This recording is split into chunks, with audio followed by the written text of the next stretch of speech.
And it's also becoming increasingly obvious that, the culture is insane and that we don't live in a democracy. And I'm glad that people are having the recognition, but part of the reason that they're having the recognition is because things are so obvious. When they're trying to frack the water supply of New York City, I mean, they're not just fracking the colonies, they're destroying their own water supply too. It's all pretty extraordinary. They're doing that here in Philadelphia, actually. They're passing legislation to get it started out in the Delaware River. So I understand how this has been very distressing on a lot of people, that idea of fracking. It's not something that's really good for the environment in any way, shape, or form. Yeah, it's pretty crazy. And one of the things that people seem to forget so often is that without a real world, you don't live.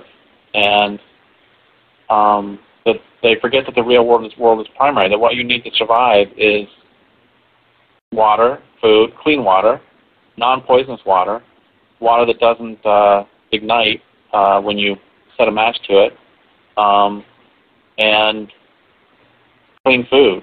And those are the basics, and air. And the system itself is, of course, toxic and requires the destruction of land bases. I mean, that's what it's been doing for the last 6,000 years. And we're really in the end game of all of it. I know you're... Go ahead. I was going to ask, I remember your talk specifically and the whole Bashing Hope speech that you did, and I understand that in a lot of ways. And it really took me a long time to even get through all of the conspiracy stuff and all of the different levels of corruption and seeing that our entire society is aberrated, that I was finally like, I forget this. If anyone doesn't understand that our world is really messed up at this point, they've kind of lost their own mind, and we really need to start focusing on sharing solutions. And one of the things I always like to do is have each guest on specifically to have a moment on my little soapbox to actually offer some of their best solutions that they think are really some of the things that we could really do to affect change immediately. Well, I think that we need to put our bodies in between the oil economy and life on the planet. The way that I think really helps to look at this is to ask ourselves what we would do if space aliens had come down from outer space and they were systematically vacuuming the oceans, and they were deforesting the planet, and they were putting dioxin in every mother's breast milk, and they were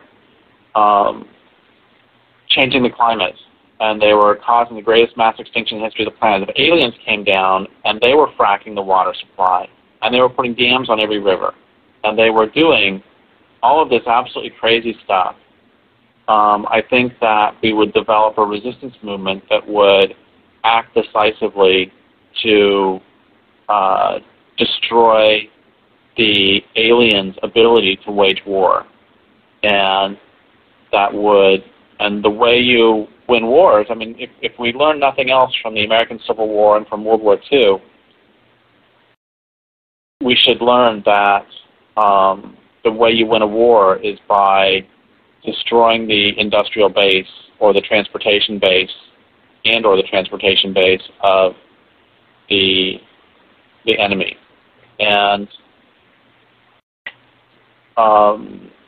so I think we need to have a serious resistance movement that will act to save the planet, that will act to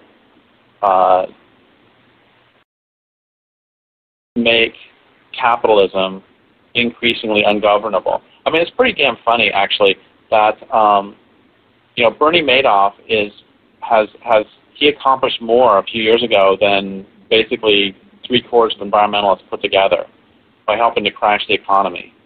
Amazon deforestation was the lowest in 2008, 2009, was the lowest it had been since they started recording. And it was because of the economy. It wasn't because of environmental concerns. And the